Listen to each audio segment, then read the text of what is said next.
तो हेलो दोस्तों, जैसे कि हम लोग यहाँ पे एसएससी जीडी जो कि आरडब्ल्यू बुक है, जो कि रोजगार विथ अंकित का बुक है।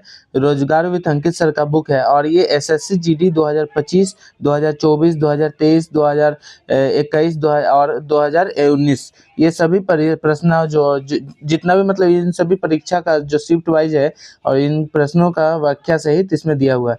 और ये देखिए अंकित सर है और हमारे अंकित सर जो कि लाखों बच्चों के यहाँ पे सिलेक्शन का बहुत मतलब लाखों बच्चों का सिलेक्शन का इनका ही जिम्मेवार है और यही करवाते हैं ज़्यादातर, क्योंकि ज़्यादातर जो एसएससी जीडी में सिलेक्शन होता है तो ज़्यादातर इनका मतलब इनका ही बैच से होता है सिलेक्शन।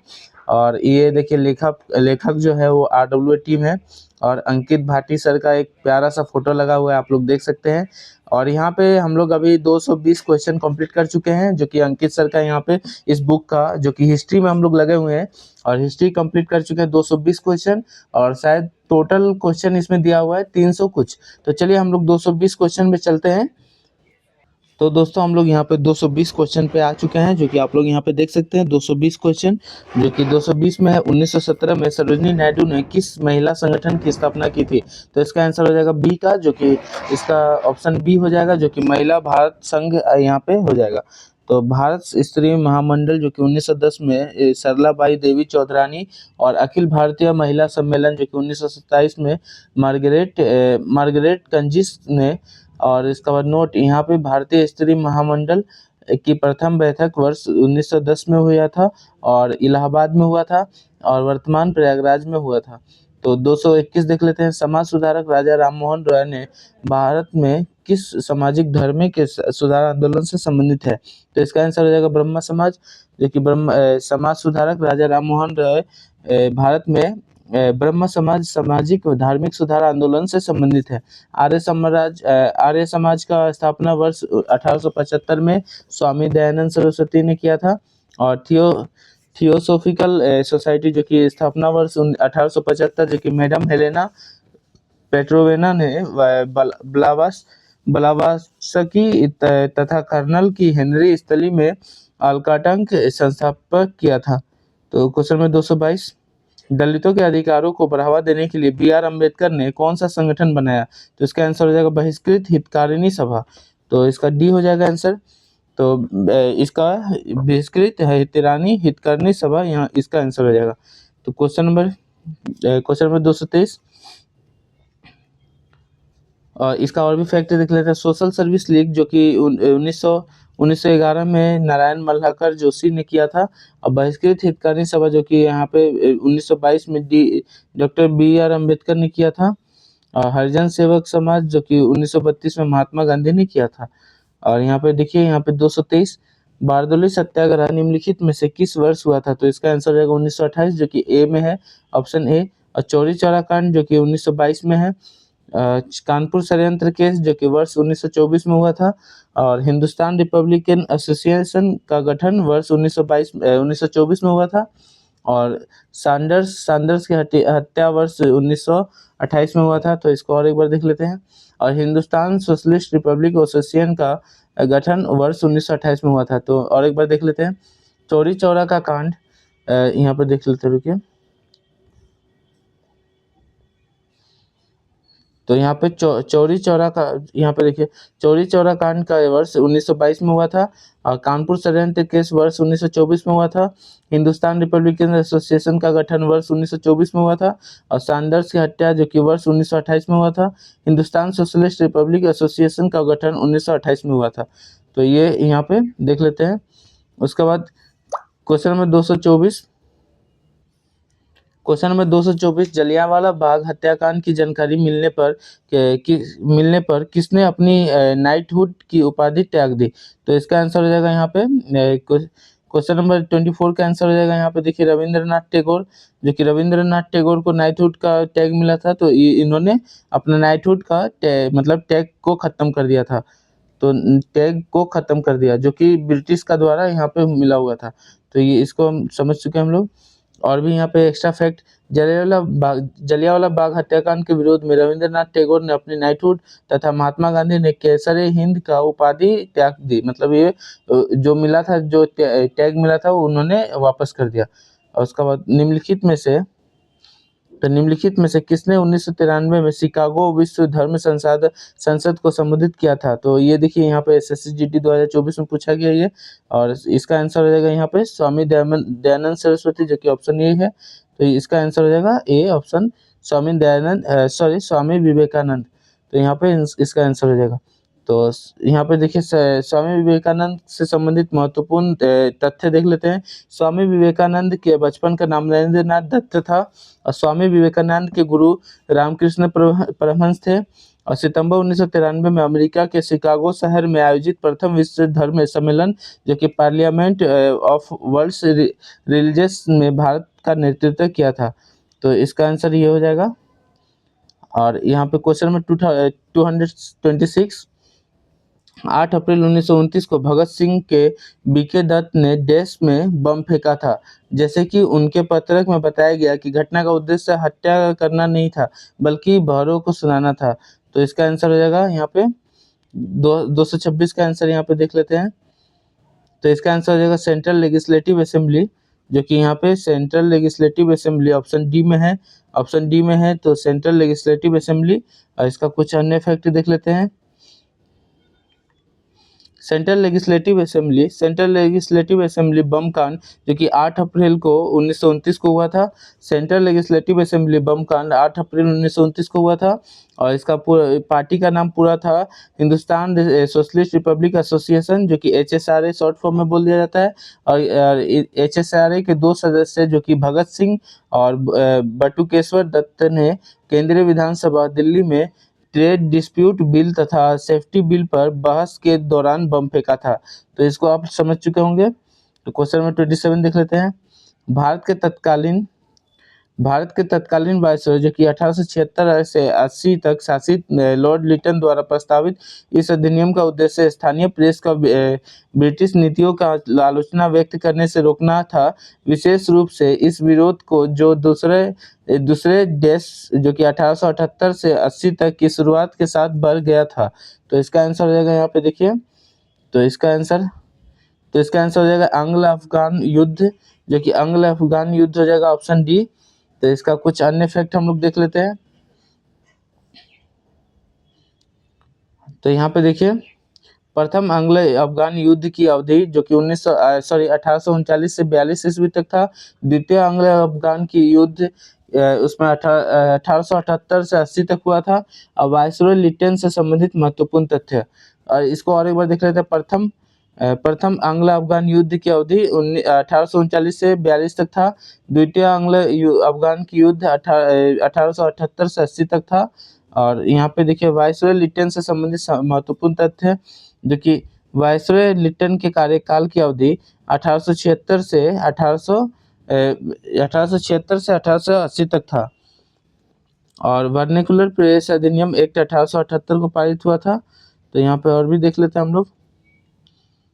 तो उसके बाद वर्नाकुलर, यहाँ पे देखिए वर्नाकुलर प्रेस अधिनियम एक्ट 1878 में पारित किया गया था, तथा देसी भाषा के भारतीय समाचार पत्रों पर कठोर प्रतिबंध लगाया था।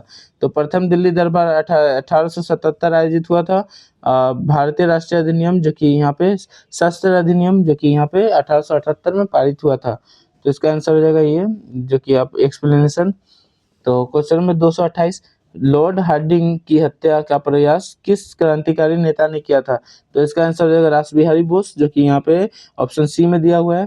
तो दिल्ली षड्यंत्र केस, जो कि 23 दिसंबर 1912 को क्रांतिकारियों ने रासबिहारी बोस व सचिदानंद सन्याल के नेतृत्व में बसंत विश्वास, अमीर चंद अवध बिहारी तथा बाल मुकुंद के तत्कालीन वायसरॉय लॉर्ड हार्डिंग द्वितीय पर बम फेंकने और उनकी हत्या की घटना को दिल्ली में अंजाम दिया गया था। तो इसका आंसर ये हो जाएगा। तो इसका एक्सप्लेनेशन ये है। तो उसका बाद क्वेश्चन नंबर यहाँ पे देख लेते हैं। क्वेश्चन नंबर 229, 1919 में रॉलेट एक्ट के ने ब्रिटिश औपनिवेशिक, जो कि सरकार को भारतीय को बिना मुकदमा चलाए गिरफ्तार करने का हिरासत में लेने की शक्ति प्रदान किए। उस समय भारत के ब्रिटिश वायसरॉय निम्नलिखित में से कौन था? तो इसका आंसर हो जाएगा यहाँ पे।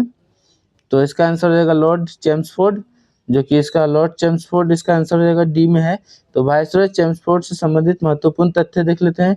वायसरॉय चेम्सफोर्ड के कार्यकाल 1916 से 1921 में हुआ था। और भारतीय शासन अधिनियम जो कि यहाँ पे देखिए, तो भारतीय शासन अधिनियम 1919 जो कि जलियांवाला बाग हत्याकांड जो कि 1919, खेरा सत्याग्रह 1918, अहमदाबाद मिल सत्याग्रह जो कि 1918 में हुआ था, चंपारण आंदोलन जो कि 1917 में हुआ था, साबरमती आश्रम की स्थापना 1917 में हुआ था।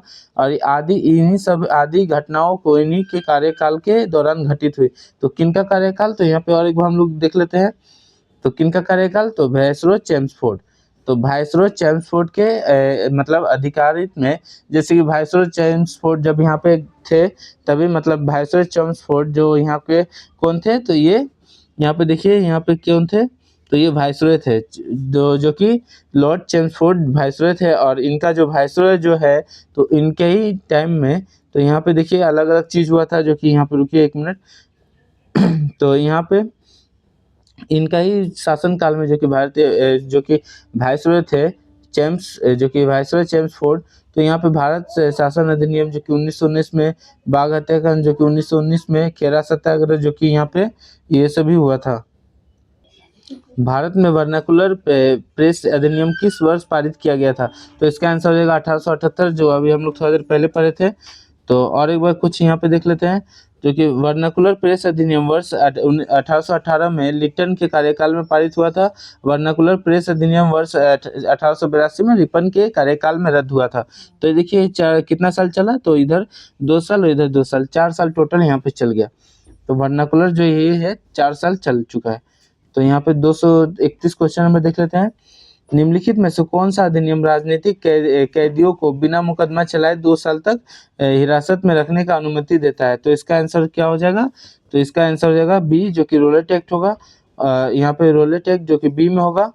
तो देखिए, और इसका एक्सप्लेनेशन नहीं दिया हुआ है, तो हम लोग रोलेट एक्ट जो कि यहाँ पे रोलेट एक्ट को बिना दलील, बिना जलील और बिना वकील के यहाँ पे कानून किया कहा जाता था, जो कि काला कानून के नाम से भी जाना जाता था। तो इसका एक्सप्लेनेशन नहीं दिया था, लेकिन मुझे जो याद था मैंने आपको बता दिया। तो यहाँ पे देखिए, और क्वेश्चन नंबर 232, निम्नलिखित समाज सुधारक में से किसने आत्मसम्मान आंदोलन शुरू किया, तो इसका आंसर हो जाएगा पेरियार, जो कि पेरियार ने यहाँ पे आत्मसम्मान आंदोलन शुरू किया था। और यहाँ पे 1920 के दशक में, 1920 के दशक के आसपास यहाँ पे ईवी रामास्वामी नायकर उर्फ पेरियार ने दक्षिण भारत में आत्मसम्मान आंदोलन की शुरुआत किया था। तो यहाँ पे पेरियार हो जाएगा, जो कि इनका पूरा नाम क्या है, तो रामास्वामी नायर पेरियार, जो कि उर्फ पेरियार के नाम से भी जाना जाता है। तो इनका पूरा नाम क्या है, रामास्वामी नायकर, रामास्वामी नायकर, जो कि उर्फ पेरियार, जो कि पेरियार नाम से जाने जाते हैं। तो रामास्वामी नायकर उर्फ पेरियार, जो कि 1920 दशक में इन्होंने मतलब आत्मसम्मान यहाँ पे किया था, मतलब आंदोलन किया था। तो ये भी समझ चुके होंगे। तो क्वेश्चन नंबर 233, 1930 में महात्मा गांधी के नेतृत्व में दांडी मार्च किस ब्रिटिश नीति के खिलाफ महत्वपूर्ण विरोध था, तो ये शायद यहाँ पे दांडी मार्च जो हुआ था वो नमक कानून, खेरा सत्याग्रह, ये इन सब का बाद ही हुआ था। तो यहाँ पे देख लेते हैं। तो यहाँ पे देखिए, तो दांडी मार्च जो कि यहाँ पे नमक कर का लिए ही हुआ था यहाँ पे दांडी मार्च, जो कि दांडी मार्च से संबंधित यहाँ पे और भी कुछ देख लेते हैं। दांडी मार्च से संबंधित महत्वपूर्ण तथ्य, दांडी मार्च 12 मार्च 1930 में साबरमती आश्रम जो कि अहमदाबाद से दांडी जो कि जिला है और मध्य प्रदेश से मध्य आरंभ हुआ था, मतलब मध्य प्रदेश नहीं मध्य आरंभ हुआ, जो कि अहमदाबाद से दांडी जो कि जिला है वो जिला नवसारी के अंतर्गत आता है। तो वहाँ उसके बीच यहाँ पे आरंभ हुआ था। 6 अप्रैल 1930 को महात्मा गांधी ने दांडी में मुट्ठी भर कर नमक का निर्माण करके नमक कानून को तोड़ा था। तो यहाँ पे क्वेश्चन नंबर 234, भारतीय मुसलमानों ने देश के नेतृत्व में खिलाफत आंदोलन शुरू किया जो अली बंधुओं के नाम से लोकप्रिय थे। तो इसका आंसर क्या हो जाएगा, तो यहाँ पे देखिए इसका ऑप्शन यहाँ पे देख लेते हैं, जो कि यहाँ पे इसका सी हो जाएगा, जो कि मोहम्मद अली और शौकत अली ने यहाँ पे अली ब्रदर्स नाम से किया था। तो यहाँ पे देखिए और भी, वर्ष 1919 में खिलाफत आंदोलन की शुरुआत में भारतीय मुसलमान तुर्की के ओटोमन साम्राज्य की रक्षा एवं खलीफा के पद को बनाए रखने के लिए किया था। तो इसका आंसर यहाँ पे देख लीजिए। तो क्वेश्चन में 235 यहाँ पे क्वेश्चन में 235 खिलाफत आंदोलन का समर्थन करने वाले हिंदू मुस्लिम एकता को मजबूत करने के लिए 1919 में किस समूह का गठन किया गया था? तो इसका आंसर क्या हो जाएगा? तो इसका आंसर हो जाएगा खिलाफत समिति। तो खिलाफत समिति का गठन किया गया था और ये सितंबर 1919 जो कि यहाँ पे देखते हैं, तो यहाँ पे देख लेते हैं। तो सितंबर 1919 में अखिल भारतीय खिलाफत समिति का गठन किया गया था। सितंबर 1919 में अखिल भारतीय खिलाफत समिति का गठन किया गया था। महात्मा गांधी ने खिलाफत समिति के अखिल भारतीय सम्मेलन की अध्यक्षता किया था और उन्होंने इससे हिंदू मुस्लिम एकता को बनाए रखने का एक सुनहरा अवसर माना था। और खिलाफत आंदोलन भारतीय मुसलमानों ने तुर्की का ओटोमन साम्राज्य की रक्षा के लिए तथा खलीफा के पद को बनाए रखने के लिए प्रारंभ किया था। तो क्वेश्चन में इसका आंसर हो गया। क्वेश्चन नंबर 236 जो कि क्वेश्चन नंबर 236 खिलाफत आंदोलन निम्नलिखित में से किस समुदाय से संबंधित था? तो इसका आंसर हो जाएगा मुस्लिम। तो खिलाफत आंदोलन निम्नलिखित में से मुस्लिम समाज से संबंधित था। क्वेश्चन नंबर 237 और इसका और भी फैक्ट देख लेते हैं। तो यहाँ पे और भी फैक्ट है।